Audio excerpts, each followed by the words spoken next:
வணக்கம். நான் உங்கள் மகாஸ் ராஜா, ஆஸ்ட்ராலஜர், ஃபார்மர் நியூமராலஜிஸ்ட். இன்னும் ஒரு நல்ல ஒரு டாப்பிக்கில் உங்களை எல்லோரும் சந்திக்கிறதுல மிக்க மகிழ்ச்சி. இன்றைக்கி என்ன டாபிக் பார்க்கலாம் அப்படின்னா, சித்தர் வழிபாடு. சார், நாங்கள் கோவிலுக்கு போகிறோம், வீட்டில் சாமி கும்பிட்றோம், நாங்கள் எப்பயுமே இறை சிந்தனையோடு தான் இருக்கோம், நாங்கள் நேரடியாக கடவுளை வணங்குறோம், கடவுளை கும்பிட்றோம்.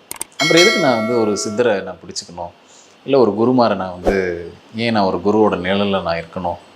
முதல்ல நான் குருக்கிட்ட போகிறதுக்கான என்ன இருக்குது? நான் தான் கடவுளே டைரெக்டாக நான் கும்பிட்றேனே, நான் ஏன் சித்தர்கிட்ட ஒரு சித்தர் வழிபாடு வச்சுக்கணும், இல்லை ஒரு குருமாரை நான் இது பண்ணிக்கணும் அப்படின்னு ஒரு கேள்வி எல்லாருக்கும் வரும். பொதுவாக இப்போ நம்ம ஸ்கூலுக்கு போகிறோம் அப்படின்னா, நமக்கு கல்விங்கிற விஷயத்த எடுத்துக்கிறதுக்காக தான், கற்றுக்கிறதுக்காக தான் நம்ம ஸ்கூலுக்கெலாம் போகிறோம். அப்படி ஸ்கூலுக்கு போகும்போது நமக்கு கல்விங்கிறது நேரடியாக நமக்கு ஒரு இன்றைக்கி இருக்கிற அட்வான்ஸ்மெண்ட்டில் ஒரு ஸ்க்ரீனில், ஒரு ப்ரொஜெக்டரில் நம்ம இப்போ படம் மாதிரி போட்டு ஒரு ஆடியோ செட் பண்ணி நம்ம கொடுத்தாலே இன்றைக்கி குழந்தைங்க கற்றுக்க முடிகிற அளவுக்கு தான் இன்றைக்கி அட்வான்ஸ்மெண்ட் இருக்குது. ஆனால் அப்படி கற்றுக்கிற கல்வியை விட ஒரு குரு நேரடியாக நின்று ஆசீர்வாதம் பண்ணி கொடுக்குற கல்விக்கு தான் வேல்யூ அதிகம். அப்போது நான் இப்போ சொன்ன இந்த உதாரணமே இந்த டாப்பிக்கு பொருத்தமானதாக இருக்கும்னு நான் நினைக்கிறேன். ஏன்னா நமக்கு ஒரு நிச்சயமாக அந்த கடவுளுங்கிற ஒரு மிகப்பெரிய சக்தி கிட்ட கொண்டு போகிறதுக்கு நமக்கு நிச்சயமாக ஒரு குரு வேணும்.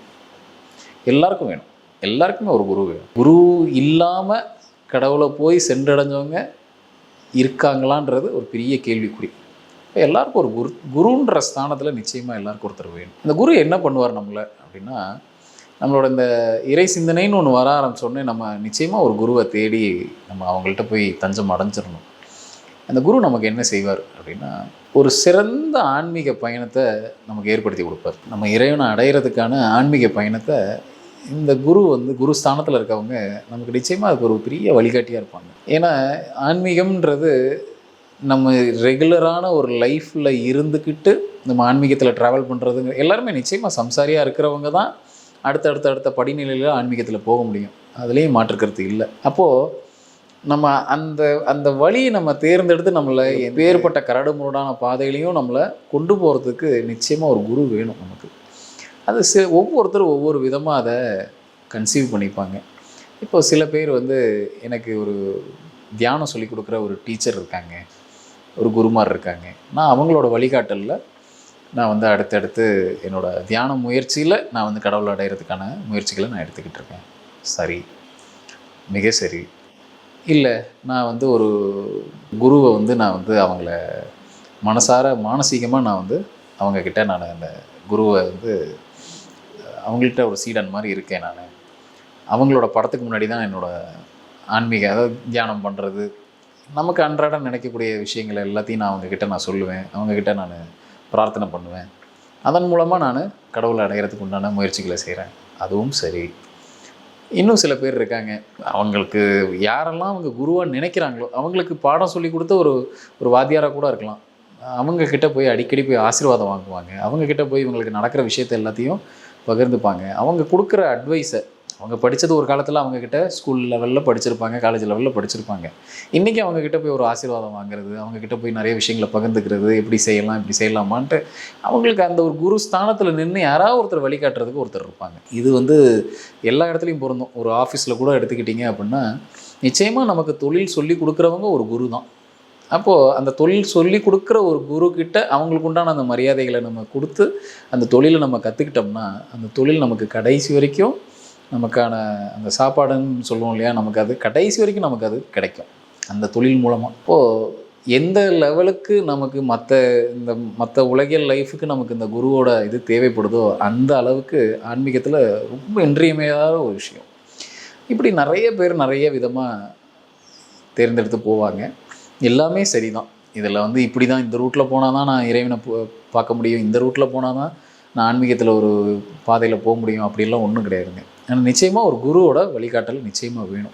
நிறைய ஆசிரமங்கள் இருக்குது, நமக்கு எல்லாருக்கும் தெரியும். நிறைய ஆசிரமங்கள் இருக்குது, நிறைய இடங்களுக்கு நம்ம போகிறோம் வரோம். அப்படி அந்த ஆசிரமங்களுக்கு போகும்போது ஒரு சித்தரோட ஜீவ சமாதியோ இல்லை ஒரு ஆசிரமங்களோ அந்த மாதிரி ஒரு உயர்ந்த ஆன்மாவோட ஒரு இடத்துக்கு போகும்போது அவங்க நிச்சயமாக அந்த இடத்துல ஒரு அருவமாக இன்றைக்கும் வாழ்ந்துட்டுருக்காங்கன்ற நம்பிக்கையில் தான் நம்ம அங்கே போகிறோம்.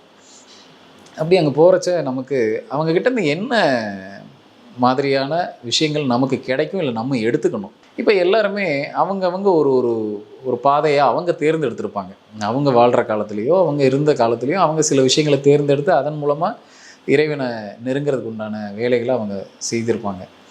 அது முதல்ல என்னங்கிறத இப்போ நம்ம ஒரு 4, 5 இடத்துல போய் வழிபாடு பண்ணுறதுக்கு பதிலாக நிச்சயமாக ஒரு குருமாரை நீங்கள் தேர்ந்தெடுத்துக்கங்க. அவரை நீங்கள் ஃபாலோ பண்ணுங்கள்.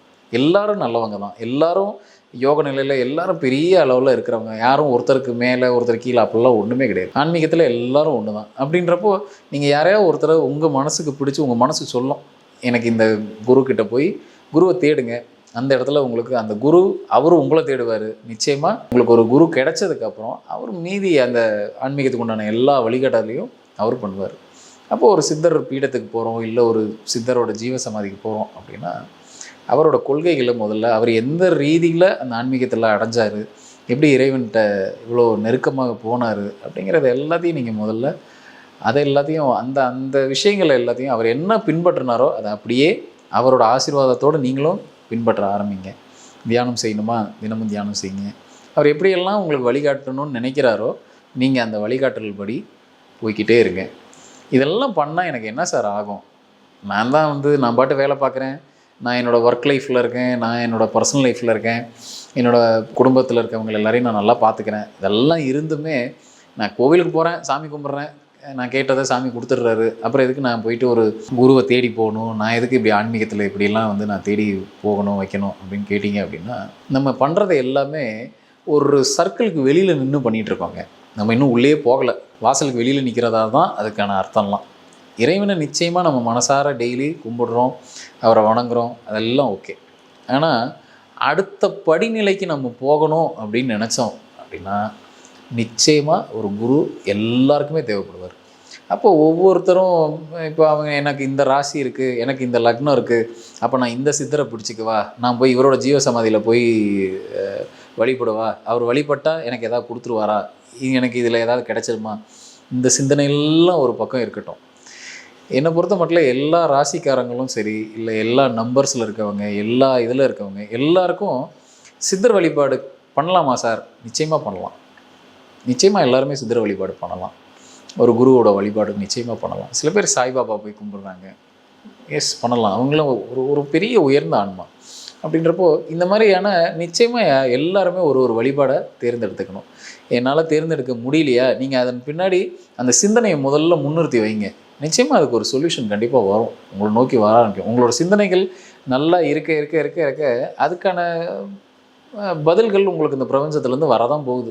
நல்ல ஒரு குருமார் கிடச்சி அதில் ஆன்மீக பயணம் பண்ணுறவங்கள்ட்ட யார்கிட்டையாவது நீங்கள் இதை கேட்டு பாருங்கள், அவங்களோட அனுபவங்கள் எப்படி இருக்குது அப்படிங்கிறத கேளுங்க. அவங்க நிச்சயமாக ரொம்ப ஒரு லேசான ஒரு மனநிலையில் இருப்பாங்க. அவங்களுக்கு எது நடந்தாலும் ரொம்ப ரொம்ப ஒரு லேசான மனநிலையில் இருப்பாங்க. அவங்களுக்கு நல்ல வழிகாட்டல் கிடைக்கும். இதை செய்யுங்க, இதை செய்யாதீங்க, இந்நேரத்துக்கு இதை போங்க, இதை பண்ணாதீங்க.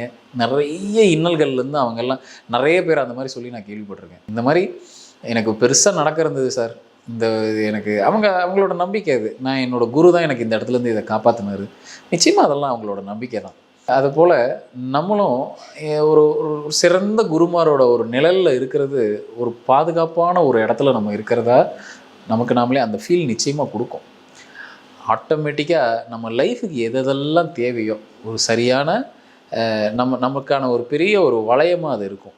அது எதெல்லாம் தேவையோ அதை நமக்கு ஏற்படுத்தி கொடுக்க ஆரம்பிக்கும். நிச்சயமாக ஒரு நல்ல லைஃப்பை நம்ம லீட் பண்ணிட்டு போகிறதுக்கு உண்டான சூழ்நிலைகளை ஒரு நல்ல வழிபாடு நமக்கு செஞ்சு கொடுக்கும். அப்போது எல்லாருக்கும் நிறைய சந்தேகங்கள் இருந்திருக்கும். சித்தர் வழிபாடு போனால் எனக்கு இப்படி ஆயிருமா, அப்படி ஆயிருமா.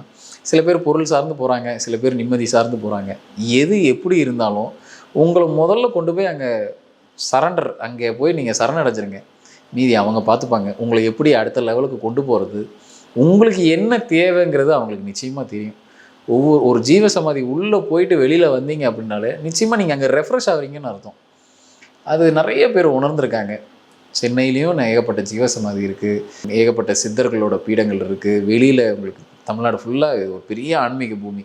யாருக்கு எங்கே வசதி படுதோ, இல்லை யாருக்கு எந்த இடத்துல எனக்கு அங்கே போயிட்டு வந்தால் எனக்கு ஒரு பெரிய நிம்மதி இருக்குது சார், எனக்கு ஒரு பெரிய புத்துணர்ச்சி இருக்குது, எனக்கு லைஃப்பில் எனக்கு அடுத்த லெவலுக்கு போக மாதிரி எனக்கு அடுத்தடுத்த சூழ்நிலைகள் வருது அப்படின்னா நிச்சயமாக அந்த குருவை விடாதீங்க. நீங்கள் அவர் நல்ல கெட்டியமாக அவரோட காலை இறுக்கி பிடிச்சிக்கிங்க. அவரோட நிழலில் அவரோட பாதுகாப்பில் நீங்கள் இருக்கிற வரைக்கும் அது உங்களுக்கு ஒரு பெரிய உறுதுணை. அடுத்த லெவல் உங்களுக்கு ஆன்மீகத்தில் போகிறதுக்கு நிச்சயமாக குரு உங்களுக்கு வழிகாட்டுவார். அதில் எந்த விதமான சந்தேகமும் கிடையாது. அதனால் எல்லாரும் சித்தர் வழிபாடு செய்யலாமா? நிச்சயமாக செய்யலாம். அவங்களுக்கு எதெல்லாம் எப்படி யார் எந்த சித்தரை பிடிச்சிக்கன்னு நினைக்கிறீங்களோ, இந்த ராசி நான் இந்த சித்தரை பிடிச்சிக்கவா, நான் அந்த அப்படிலாம் ஒன்றும் கிடையாது. யாருக்கு எந்த சித்தர் உங்களுக்கு வழிபடணும்னு தோணுதோ நிச்சயமாக சித்தர் வழிபாட்டில் ஈடுபடுங்க. இன்றைக்கி நான் கொடுத்துருக்க இந்த ஆன்மீக தகவல் எல்லாருக்கும் பயனுள்ளதாக இருக்கும்னு நம்புகிறேன். மீண்டும் ஒரு நல்ல ஒரு டாப்பிக்கோடு உங்கள் எல்லாரையும் சந்திக்கிறேன். நன்றி, வணக்கம். இந்த வீடியோ உங்களுக்கு பிடிச்சிருந்தா லைக் பண்ணுங்கள், கமெண்ட் பண்ணுங்கள், ஷேர் பண்ணுங்கள், சப்ஸ்கிரைப் பண்ணுங்கள்.